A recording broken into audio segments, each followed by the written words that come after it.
হাসিনার জায়গা হয়েছে, তোমাদের জায়গা হবে বঙ্গোপসাগরে।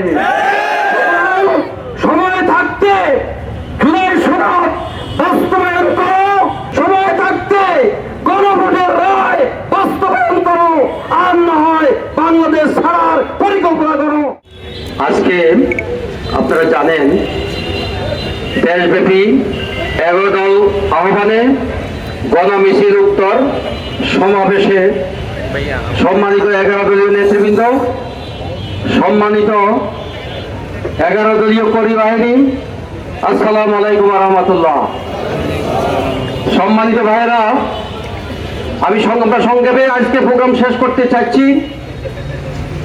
গণভোট 70% লোকের রায়ে যে গণভোট, বিএনপি সরকার ক্ষমতায় বসে সে গণভোটকে অস্বীকার করেছে।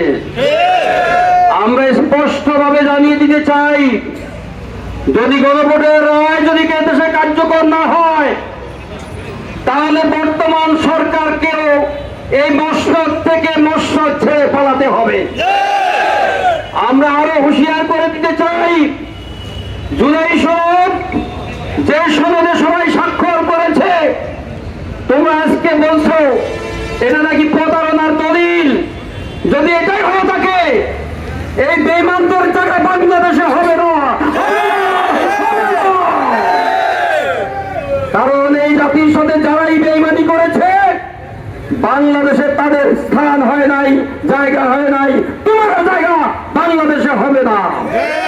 আমরা আরেকটা মস্কারি করতে দেখছি, যিনি 17 বছর দেশের বাইরে আশ্রয় দিয়েছেন, পালিয়েছেন, যিনি মুসলেখা দিয়ে দেশ ছেড়েছিলেন, আজকে তিনি দেশে এসে ভারতের প্রেসক্রিপশনে উনি ঘোষণা করলেন জামাত ইসলামী নাকি গুপ্ত।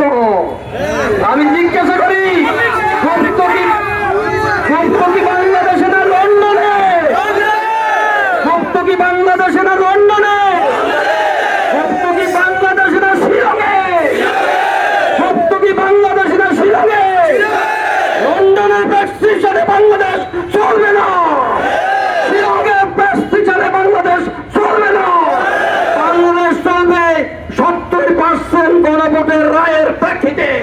যদি তোমরা তা অস্বীকার করো, তাহলে ভারতে তো আমাদের শেখ হাসিনার জায়গা হয়েছে, তোমাদের জায়গা হবে বঙ্গোপসাগরে। সময় থাকতে জুলাই সনদ বাস্তবায়ন করো, সময় থাকতে গণভোটের রায় বাস্তবায়ন করো, আর না হয় বাংলাদেশ ছাড়ার পরিকল্পনা করো।